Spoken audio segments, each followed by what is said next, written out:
السلام علیکم ورحمۃ اللہ وبرکاتہ۔ محترم سامعین، خواتین و حضرات، اجالا چاندنی امید اسلامک چینل سے میں آپ سے مخاطب ہوں۔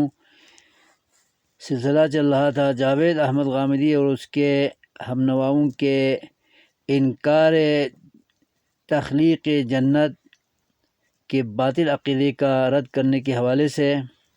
آج میں آپ کے سامنے ویڈیو لے کر آیا ہوں سورہ توبہ سے، آیت نمبر 87، 88، 89 کی روشنی میں۔ پہلے آپ آیتیں سماعت فرمائیں۔ اعوذ باللہ من الشیطان الرجیم، بسم اللہ الرحمن الرحیم۔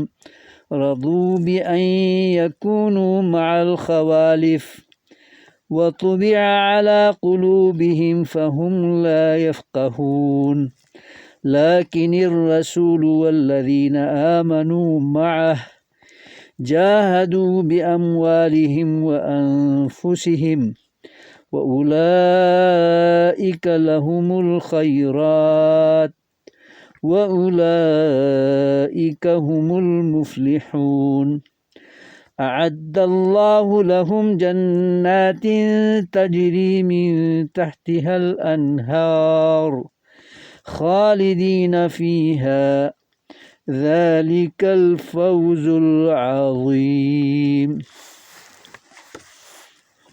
سورہ توبہ آیت 87، 88، 89 میں اللہ نے پہلے جنگ تبوک سے نفاق و خبث باطن کے نتیجے میں غیر حاضر رہنے والوں کی مذمت کر کے فرمایا ہے کہ یہ ناسمجھ ہیں اور ان کے دلوں پر منافق ہونے اور اسلام سے مخلص نہ ہونے کی مہر لگ چکی ہے۔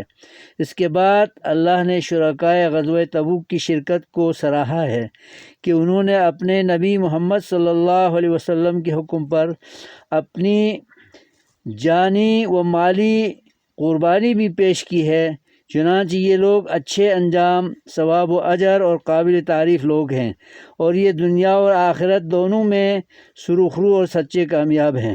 پھر اللہ نے بڑی خوشخبری سنائی ہے کہ ان شرکائے غزوہ تبوک مسلمانوں کے لیے اللہ نے پہلے سے جنت کو بنا کر تیار کر رکھی ہے، جہاں وہ سدا رہیں گے، اور جنت میں داخلہ ہونا بڑی کامیابی ہے۔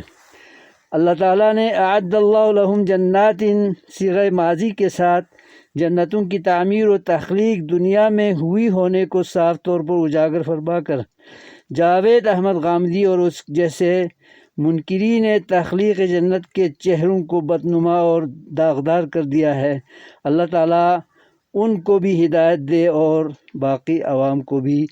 آمین۔ والسلام علیکم ورحمۃ اللہ وبرکاتہ۔